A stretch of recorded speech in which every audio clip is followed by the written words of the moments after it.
Ongoing road construction sa Barangay Gingona ang maghahatag idagong kahupayan sa mga residente.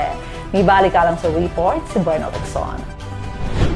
Subay sa tumuong tingwa sa Asinso Osamis Administration nga makahatag og tubag sa mga suliran sa mga residente sa Dakbayan, gikalipay sa mga lumulupyo sa Barangay Gingona ang ongoing construction sa ilang mas lapad ug bag-ong gibuksan nga barangay road sa ilang lugar. Sa personal nga pagbisita sa Asinso Osamis News Channel sa nahiskutang barangay adlong Huwebes, Hulyo 31 ning tuiga, malipayong gipadayag ni Anelin Sungkados, usa ka lumad nga residente nga dako ang iyang gibating kalipay nga makasinati na sila og tarong nga dalan, usa ka dakong kahupayan alang kaniya, ilabi na sa pagbiyahe sa iyang mga produkto padulong sa Agora. O kuan makasinati na gyud kog tarong nga dalan nga labi na nga mamaligi akong makadlawon sa Sabado padulong sa Agora. Gisay usab ni Annalyn ang iyang kasinatian sa karaan nilang dalan kaniadto din matud pa niya tungod sa apiki nilang dalan inubanan sa daghang produkto nga ilang karga, labi na kung mag-ulan, asagaran kini magresulta nga sila maaksidente. Kay dito sa Pikas nakasinati gyud ko nga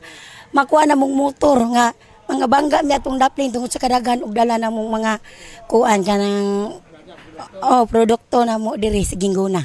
Kadaghan jud sir, labi na og kanabitong dangog jud kay nga magsigari ulan.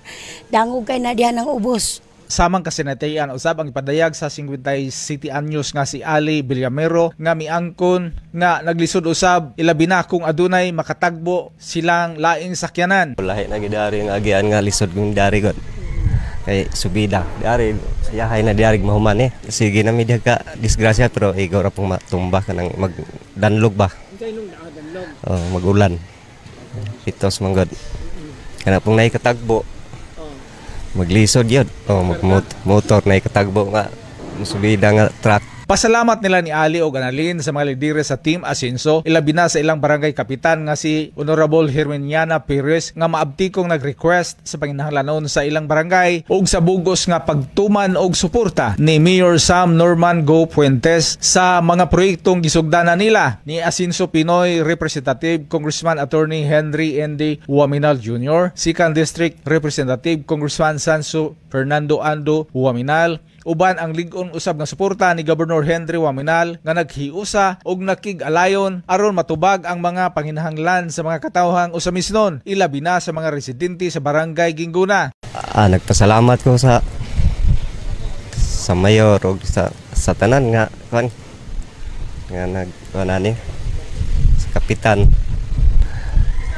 Salamat po ko kay nanami tarong-tarong karsada ba. Sa pagkakaroon, wa pa man mahuman mi nga tarong-tarong pero mahuman tarong na gini. Nagpasalamat gyud ko una sa moang kapitan nga gihimuan na gyud dalan og dili pa sa mga kapitan dili may nani among area. Isa mo sa ilabi na gyud sa Asenso. Pasalamat gyud ko kay ug dako nga naagian na og karsada ning among area nga labi na sa kumbalay duol na gyud kaayos.